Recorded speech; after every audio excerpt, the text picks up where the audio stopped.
दुर्घटन शिकार होइथिबा वृद्ध लोकंकु आंबुलांस न नेबारु चिकित्सा पाई ट्रॉली रे बुआ होइकि गले मुख्य चिकित्सा मंत्री। एभली घटना देखिबाकु मिलिछि जाजपुर सदर महकुमारे। जाजपुर जिलापाल सरकारी कार्यालय सम्मुख थिबा बालाश्रम पड़िया जाजपुर सहर दैनिक परिवा मार्केट बसुछि।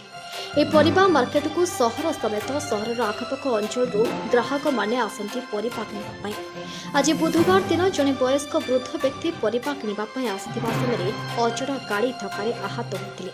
स्थानीय लोक आहत वृद्धर चिकित्सा निमंते आंबुलांस को डाकिथिले मध्य आंबुलांस दीर्घ समय पर्यंत आसी नथिला।